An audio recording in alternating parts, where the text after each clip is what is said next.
প্রায় 9 বছর বন্ধ থাকার পর হঠাৎ সিনেমা হল হাউসফুল। সিনেমা নয়, থিয়েটার দেখতে মানুষ সিনেমা হলমুখী। মৃতপ্রায় শ্যামপুরের শীতলা টকিজে নতুন করে প্রাণ সঞ্চার করছে থিয়েটারে। হলে প্রবেশ করতে দীর্ঘক্ষণ মানুষকে দেখা গেল লাইনে অপেক্ষারত। থিয়েটার দেখতে মানুষের উৎসাহ ছিল চোখে পড়ার মতো। একটানা কয়েক বছর বন্ধ থাকার পর সিনেমা হলে সিটে বসার সুযোগ পাচ্ছে দর্শক। সেই সুযোগ হাতছাড়া করতে নারাজ অনেকেই। অসম্ভব সুন্দর অনুভূতি। আগামী বছর আমরা এসেছিলাম, মানে কি বলবো, শ্যামপুরের বুকে এই রকম যে একটা নাট্য উৎসব হয়, এটা আমাদের কাছে সত্যি একটা আনন্দের এবং গর্বের।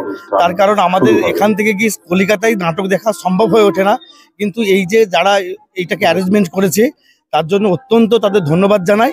এবং নাটক একটা আমাদের কাছে প্রাণের উৎসব, আর এই উৎসবটা আমরা ভেতরে গিয়ে আশা সুন্দর অনুভব করবো। একটা অভাবনীয় দেখছি, আমি অনেক সুন্দর জিনিস দেখছি, এটা খুব সুন্দর লাগছে। এতে এরকম প্রতি বছর হোক, আশা করি আমরা আসবো সব। খুব সুন্দর লাগছে, একটা চিন্তা ভাবনা, নাটককে একটু জাগিয়ে রাখা, এটা খুব সুন্দর জিনিস, ভালো লাগছে।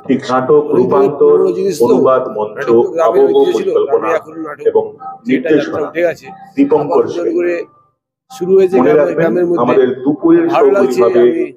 দুপুর 1:30 থেকে এসেছিলাম এবং এবছর আসলাম বিকেলের 5:30 থেকে। আবহাওয়াটা ভালো লাগছে, শান্ত পরিবেশ। সমস্ত বয়সের মানুষকে দেখা গেল টিকিট সংগ্রহের লাইনে দাঁড়াতে। 1982 সালে প্রতিষ্ঠিত শ্যামপুরের ঐতিহ্যবাহী এই সিনেমা হলটি 2016 সালের পর থেকে দীর্ঘ প্রায় 9 বছর ধরে বন্ধ রয়েছে। একটা সময় এই সিনেমা হলে 4টি করে শো চলত, টিকিট হাউসফুল হয়ে যেত, কিন্তু আধুনিকতার ছোঁয়া ও ব্যস্ত জীববৈচিত্র্যের কারণে সিনেমা থেকে মুখ ফিরিয়েছে দর্শকেরা। শুধু শীতলা সিনেমা হল নয়, দর্শকদের অভাবে রাজ্যের এমন বহু সিনেমা হল এখন বন্ধ হয়ে পড়ে রয়েছে।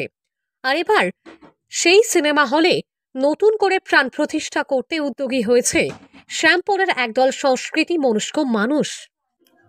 আপনারা গত বছরও দেখেছিলেন, আমরা সমস্ত শোই আমাদের হাউসফুল হয়েছিল।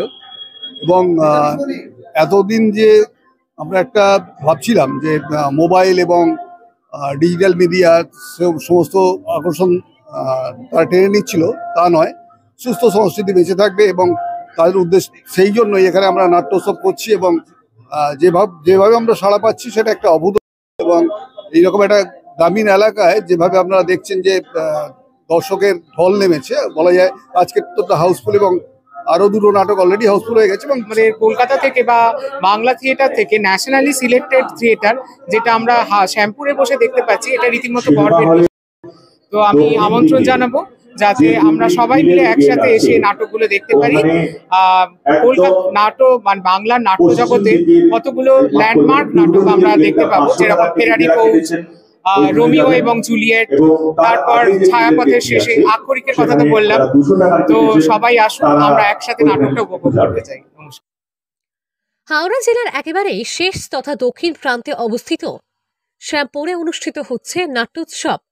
9 জানুয়ারি বৃহস্পতিবার সন্ধ্যে 6টায় নৈহাটি নাট্য সমন্বয় প্রযোজিত দেব শঙ্কর হালদার অভিনীত ফেরারি ফৌজ নাটকের মধ্য দিয়ে শুভ সূচনা ঘটল এই নাট্য উৎসবের। এরপর টানা 5 দিন ধরে চলবে একের পর এক কলকাতার বিখ্যাত নাট্যশিল্পীদের অভিনয় মুখরিত হয়ে উঠবে শীতলা সিনেমা হল। হাওড়া থেকে রাকেশ মাইতির রিপোর্ট, লোকাল 18 বাংলা।